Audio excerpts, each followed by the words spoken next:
This is The Four Agreements by Don Miguel Ruiz.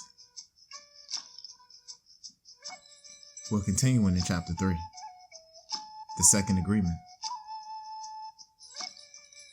Starting on page 59, middle of the page.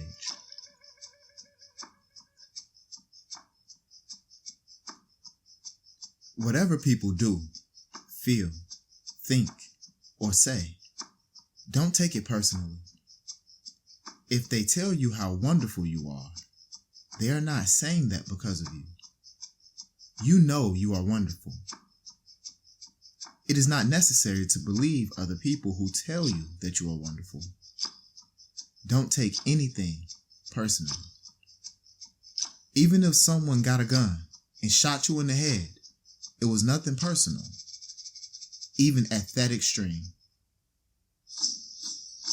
Even the opinions you have about yourself are not necessarily true. Therefore, you don't need to take whatever you hear in your own mind personally.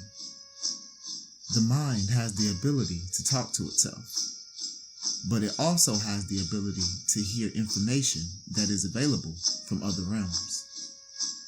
Sometimes you hear a voice in your mind, and you may wonder where it came from.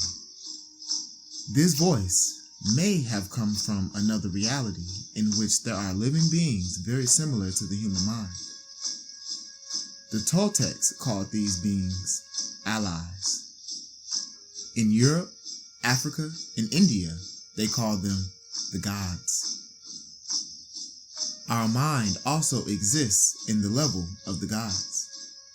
Our mind also lives in that reality and can perceive that reality. The mind sees with the eyes and perceives this waking reality. But the mind also sees and perceives without the eyes, although the reason is hardly aware of this perception. The mind lives in more than one dimension. There may be times when you have ideas that don't originate in your mind, but you are perceiving them with your mind.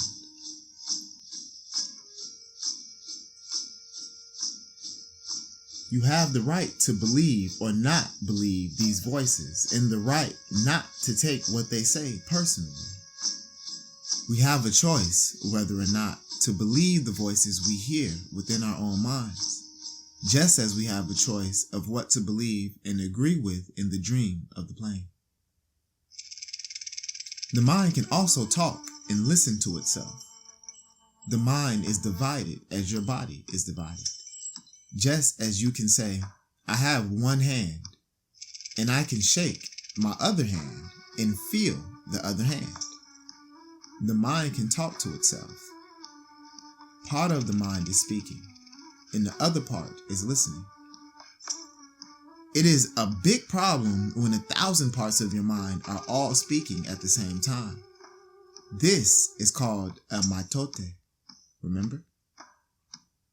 The mitote can be compared to a huge marketplace where thousands of people are talking and bartering at the same time. Each one has different thoughts and feelings. Each one has a different point of view. The programming in the mind, all of those agreements we have made, are not necessarily compatible with each other. Every agreement is like a separate living being. It has its own personality and its own voice. There are conflicting agreements that go against other agreements, and on until it becomes a big war in the mind. The mitote is the reason humans hardly know what they want, how they want it, or when they want it. They don't agree with themselves because there are parts of the mind that want one thing and other parts that want exactly the opposite. Some part of the mind has objections to certain thoughts and actions, and another part supports the actions of the opposing thoughts. All these little living beings create inner conflict because they are alive, and they each have a voice. Only by making an inventory of our agreements will we uncover all of the conflicts in our mind and eventually make order out of the chaos of the mitote. Don't take anything personal, because by taking things personally, you set yourself up to suffer for nothing. Humans are addicted to suffering at different levels and to different degrees, and we support each other in maintaining these addictions. Humans agree to help each other suffer. If you have the need to be abused, you will find it easy to be abused by others. Likewise, if you are with people who need to suffer, something in you makes you abuse them. It is as if they have a note on their back that says, "Please kick me." They are asking for justification for their suffering. Their addiction to suffering is nothing but an agreement that is reinforced every day. Wherever you go, you will find people lying to you. And as your awareness grows, you will notice that you also lie to yourself. Do not expect people to tell you the truth because they also lie to themselves. You have to trust yourself and choose to believe or not to believe what someone says to you. When we really see other people as they are without taking it personally, we can never be hurt by what they say or do. Even if others lie to you, it is okay.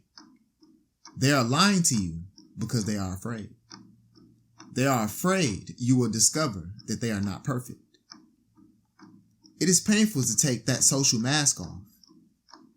If others say one thing but do another, you are lying to yourself if you don't listen to their actions. But if you are truthful with yourself, you will save yourself a lot of emotional pain. Telling yourself the truth about it may hurt, but you don't need to be attached to the pain. Healing is on the way, and it's just a matter of time before those things will be better for you. If someone is not treating you with love and respect, it is a gift if they walk away from you. If that person doesn't walk away, you will surely endure many years of suffering with him or her.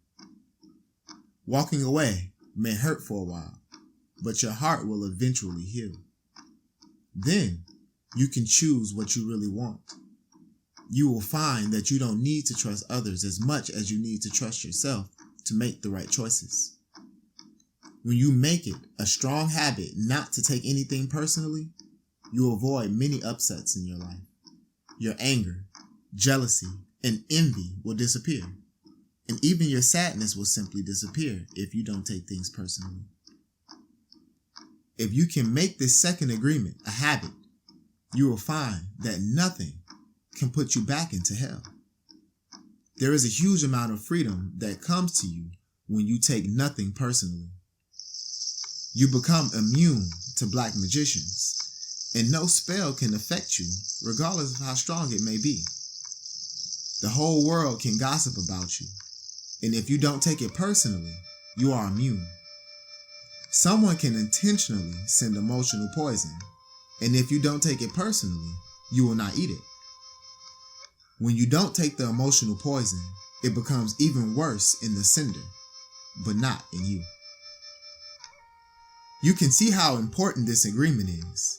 Taking nothing personally helps you break many habits and routines that trap you in the dream of hell and cause needless suffering. Just by practicing this second agreement, you begin to break dozens of teeny tiny agreements that cause you to suffer. And if you practice the first two agreements, you will break 75% of the teeny tiny agreements that keep you trapped in hell.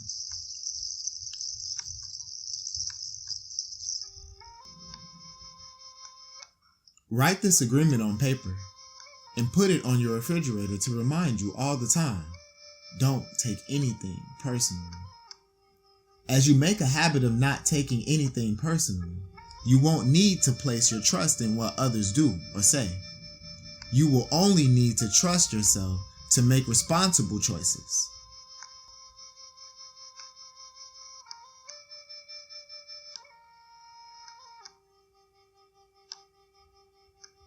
You are never responsible for the actions of others. You are only responsible for you. When you truly understand this and refuse to take things personally, you can hardly be hurt by the careless comments or actions of others. If you keep this agreement, you can travel around the world with your heart completely open and no one can hurt you. You can say, "I love you," without fear of being ridiculed or rejected. You can ask for what you need. You can say yes or you can say no, whatever you choose, without guilt or self-judgment. You can choose to follow your heart always. Then you can be in the middle of hell and still experience inner peace and happiness.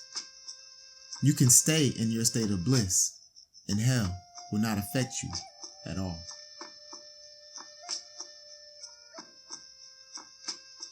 That's the end of chapter 3. Next time we'll be moving into chapter 4, the third agreement. Don't make assumptions.